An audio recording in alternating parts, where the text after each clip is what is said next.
Duke lacked the edge necessary to compete with UNC on Saturday. Now, this final score doesn't look like anything ludicrous, right? It's not like they lost by 30, but if you watch the game, it felt like 30. Box score can be deceiving, Tim. And after the game, John Scheyer confirmed it.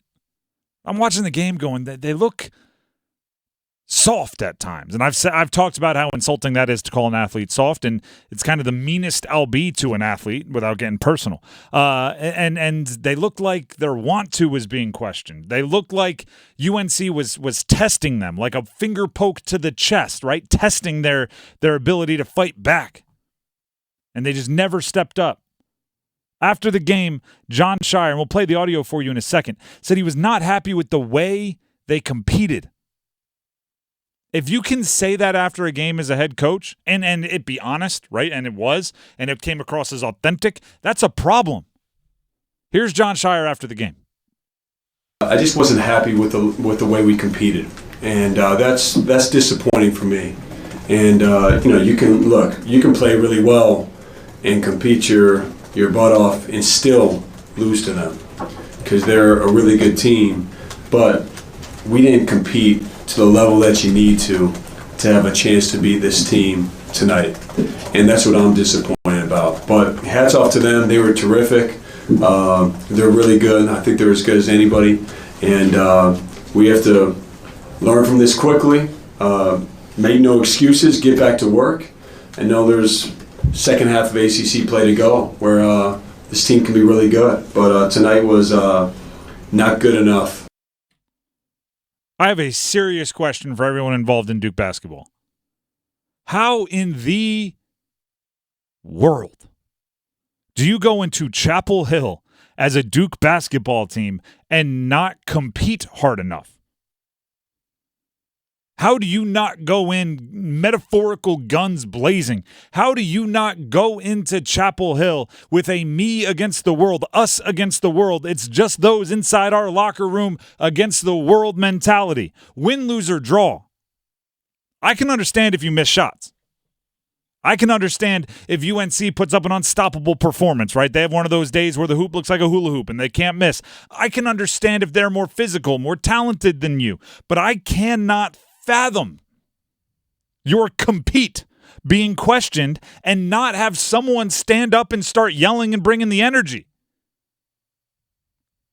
Coach, player, someone in that game needed to like I don't know, get fired up. I saw going into the break, right, Filipowski and Ingram kind of got their arms tangled. No buzz out of that. No fire, no anything.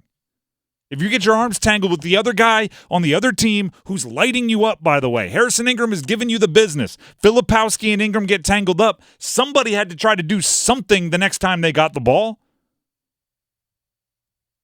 On Friday, during my bold predictions, I predicted John Scheyer would get a tech in the first half. I think he needed to. I think as a coach in the postgame, if you're saying I was unhappy with the way we competed, as soon as you see your team's compete level isn't high enough, you got to brainstorm everything you have, every trick you have in the book, every speech, every timeout, everything you have to see how you're going to get that team's compete level up. They have to be wildly, fiercely competitive, and if not, you have to try to inject wildly fierce competitiveness into them. And that goes for the veteran. Where's Jeremy Roach? When is Jeremy Roach going to stand up and say, I'm playing on a hurt ankle. I'm out there giving everything I have. Who's with me? Go back and at some point today, look up Ed Reed's speech in the locker room. I believe it was when he was with Miami. And he's screaming at his guys. Ed Reed is a man of very few words. Screaming at his guys, I'm hurt. And I'm still going out there, and I mean, I'm not going to sit here and do an Ed Reed impression, but just know there's 0% chance any of his teammates went out there and didn't run through a wall.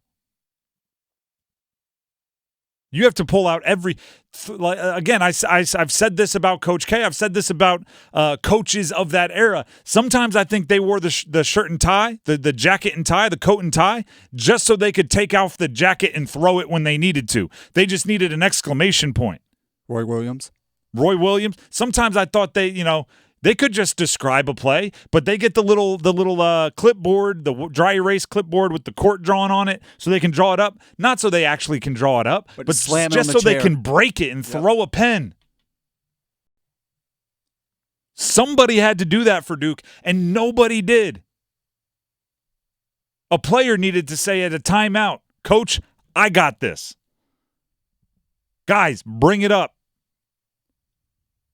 Their edge has been concerning me all year. Where was Tyrese Proctor? Tyrese Proctor was supposed to be the edge. Since he came back and had that 24-point game off the bench a couple games ago, he's been playing better. He's been finding a way to impact the game. He was not only non-existent at times on the stat sheet, they didn't even play him during the clutch moments down the stretch until Foster was not able to go at the end. And that's where you need to be the leader, even if your game's not going right. Right? Like, dive for a loose ball. Dive for a loose ball. Heck, like fake hustle if you have to. Right? The ball bounced out of bounds twice already. Go lay out. Dive into the stands. Yeah. Find a way to contribute. And stand up, fired up. I was disappointed in the compete level of Duke, and then to listen to the postgame and see John Scheyer say just that, I'm going, all right, I'm not crazy, right? I saw what I saw, and it wasn't addressed. If you just started a ridiculous comeback attempt and it fell short, I'd go, all right, at least they turned it. They got down 12, and it just stayed that for the rest of the game. I was disappointed, but I'm also happy for freshman Jared McCain in his first Duke versus North Carolina game. Leon scored 23 points. Played very well, but nobody built off of it. And as well as he played, I wanted to knock down a three and flex on somebody or something. Like when your team is sleepwalking, it is a role of somebody to wake them up, right? And Duke is so darn talented, sleepwalking is going to beat most teams.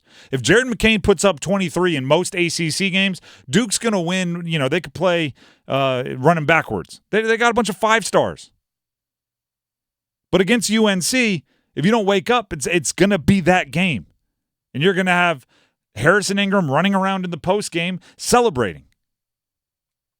It's brutal. Armando Bacot wearing a hairnet. You're going to have it all. Here's Hubert Davis on defending and shutting down Filipowski. Yeah, I mean, you just got to do the best that you can. I mean, where they get him the ball, he's good around the basket, but even in, the high post or a little bit off the lane, his ability to face up and use pivots, he's got terrific, footwork, and his ability to be able to score, draw fouls, get to the free throw line. And also, he puts a lot of pressure on you because he can shoot it from 3. And so that was a huge emphasis for us. And one of the things that we always, even as a player, for me, it's, defensively, yes, he's a handful, but you got to go at him on the defensive end. And I thought Armando did that. I thought Armando made him play defense. And that's something I think really helped us tonight. Yeah, I'd say all that came true.